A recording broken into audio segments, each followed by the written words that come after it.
Karma to Christ ministries आपका स्वागत करती है। आइए हम परमेश्वर के वचन पर चर्चा करें। आज का वार्तालाप का शीर्षक है, अब समय आ गया है कि इसे भूल जाएं।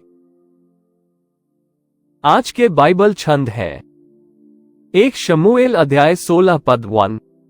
यहोवा ने शमूएल से कहा, तू शाऊल के लिए कब तक विलाप करता रहेगा, क्योंकि मैंने उसे इस्राएल का राजा होने से अस्वीकार कर दिया है। अपने सींग में तेल भरकर चला जा, मैं तुझे बेथलेहम से यिशै के पास भेज रहा हूं, क्योंकि मैंने उसके पुत्रों में से एक को अपने लिए राजा चुना है। 2 शमूएल अध्याय 12 पद 21 से 23। उसके कर्मचारियों ने उससे पूछा, यह क्या है? जब बच्चा जीवित था तब तू उपवास करता था और रोता था। अब जब बच्चा मर गया है तब तू उठकर खाना खाता है। उसने उत्तर दिया, जब बच्चा जीवित था तब मैं उपवास करता था और रोता था। मैंने अपने आप से पूछा, कौन जानता है, शायद यहोवा मुझ पर कृपा करे और बच्चा जीवित हो जाए। लेकिन अब जब वह मर चुका है तो उपवास का क्या मतलब है? क्या मैं उसे फिर से वापस ला सकता हूं? मैं उसके साथ रहूंगा, लेकिन वह मेरे पास वापस नहीं आएगा। कुछ ऐसे लोग हैं जिन्हें आपने खो दिया है, जिन्हें आप वापस नहीं ला सकते, और कुछ ऐसी चीजें हैं जो अतीत में हुई हैं, जिनके बारे में आप कुछ नहीं कर सकते। कुछ ऐसे भी हैं जिन पर आपने भरोसा किया, उन्हें प्रशिक्षित किया, या जिन पर आपने अपनी उम्मीदें लगाई और फिर उन्होंने आपको धोखा दिया या अपनी पूरी क्षमता हासिल करने में विफल रहे। आप बस आगे देख सकते हैं, इससे उबर सकते हैं और अपने दैनिक कार्यों और जिम्मेदारियों को जारी रख सकते हैं। मुझे पता है ये क्रूर लगता है, लेकिन अगर आप इस वास्तविकता का ठंडे पानी से सामना नहीं करते हैं तो आप भावनात्मक, आध्यात्मिक और जीवन के अपने समग्र अनुभव में जहां हैं वहीं अटके रहेंगे।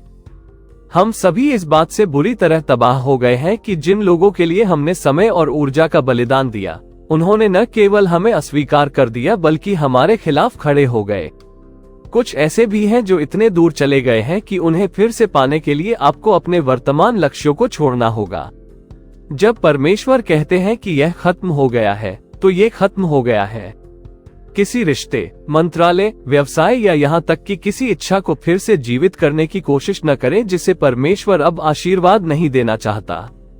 भविष्यवक्ता शमूएल इस बात से पूरी तरह से हताश था कि शाऊल परमेश्वर के निर्देशों का पालन करने में कैसे विफल रहा।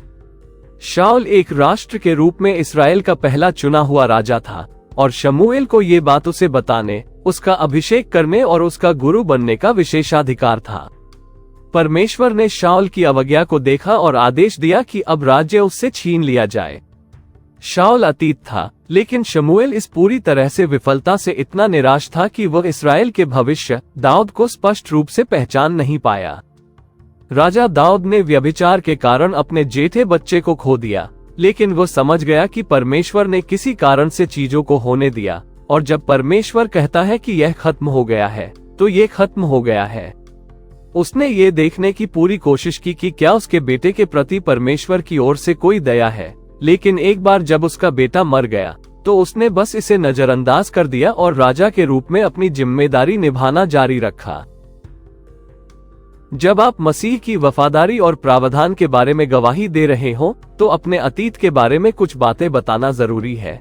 बस ये सुनिश्चित करें कि यह लोगों को आप पर दया करने के लिए न हो। अगर वे सिर्फ दुखद घटनाएं सुनते हैं तो यह आपकी महिमा के लिए है। अगर यह जीत की कहानी है तो यह उसकी महिमा के लिए है। ये जानने का एक बेहतरीन तरीका है कि क्या आप अभी भी अपने अतीत से उबर नहीं पाए हैं।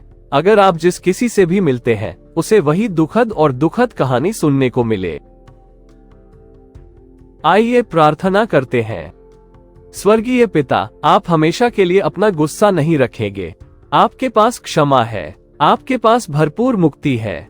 पिता, आपका धन्यवाद, क्योंकि आप हमें नई शुरुआत देते हैं और सभी चीजों को नया बनाते हैं। आपने हमारे लिए जो अद्भुत चीजें तैयार की हैं, उनकी ओर आगे बढ़ने में हमारी मदद करने के लिए आपका धन्यवाद। हमें अपने अतीत की चोटों, लोगों, निराशाओं और असफलताओं में फंसे रहने के लिए क्षमा करें। हम आज अतीत के किसी भी पछतावे या दुख को छोड़ देते हैं और अपने जीवन में अगला कदम उठाते हैं। हम उन चीजों को आपके सामने समर्पित करते हैं जिन्हें हम बदल नहीं सकते। हमें सिखाए कि हम अपने दर्दनाक अतीत को आपकी महिमा और सिर्फ आपकी महिमा के लिए कैसे साझा करें। हम घोषणा करते हैं कि हमने जो कुछ भी सहा है वह आपकी वफादारी को प्रतिबिंबित करेगा। हम यीशु के शक्तिशाली नाम में मांगते हैं, आमीन।